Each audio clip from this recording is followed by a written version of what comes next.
sport wins. All of us, when getting to witness what's taken place over the past month, and the narrative coming in was, could Lionel Messi win that trophy with Argentina? And what these players have been through, what the coaches have been through, playing in front of no fans, being confined to hotels, all they were thinking about is this moment. And I can tell you, when that trophy is lifted, it'll all be worth it. And it is the sacrifices that you make.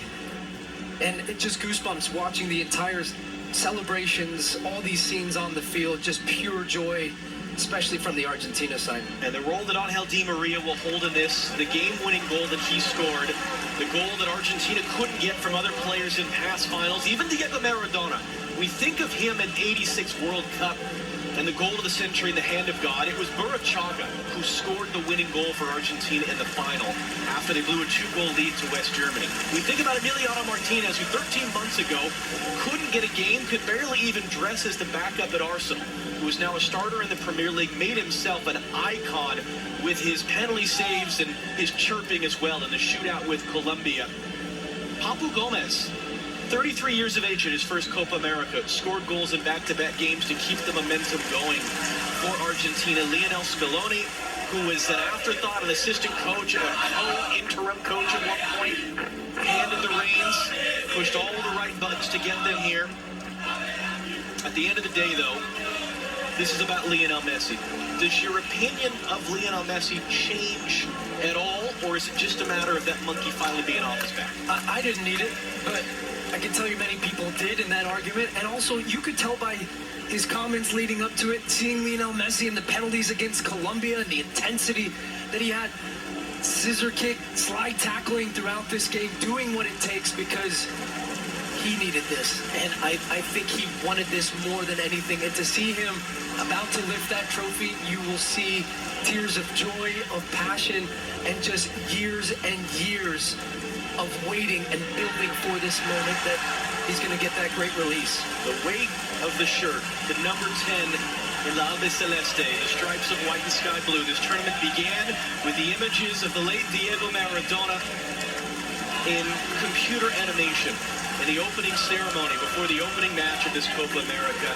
It ends with the real-life vision of that man, Lionel Messi, 34 years of age, from Rosario, Argentina, who has done everything you can possibly do as a professional soccer player. And the last thing left to be done has been accomplished at the Maracanã in Rio de Janeiro.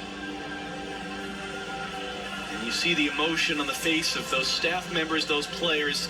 What it means for them, yes, but what it means for him most of all. Alejandro Dominguez, president of CONMEBOL, will hand him a trophy that represents more than 100 years of South American soccer history. And for the first time in 28 of those years, it is going to Argentina. They have won the Copa America.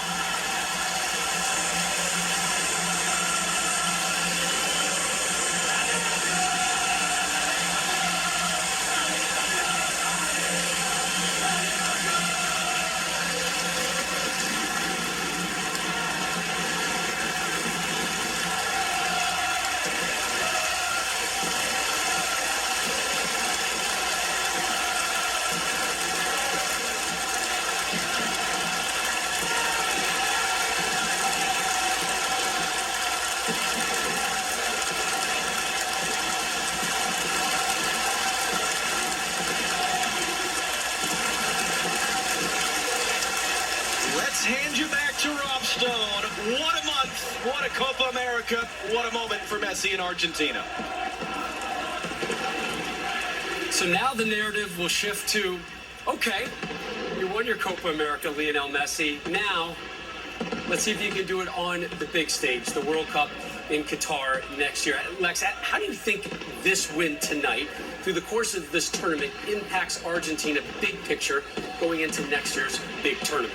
Well, I mean, from a Messi perspective, I actually think it motivates him because I think it relieves that pressure. And a Messi that is joyful, as we've seen, but now is relieved of that pressure, look out, because he still has plenty to give. From a team perspective, we've said, whether it's Brazil or this Argentina team, this entire pathway and all of the suffering, all the good and bad that has gone through, and ultimately coming out on top, that is huge for any type of team in terms of the development. And a team that is still coming together. The lack of dysfunction, the lack of drama, the adherence to discipline, individually and collectively from this team, which we haven't always seen in the past. I think that's translated into a better Argentina team that I think is going to get better as they go through qualifying. And I think we're going to see a better team ultimately next November and December in Qatar for that World Cup.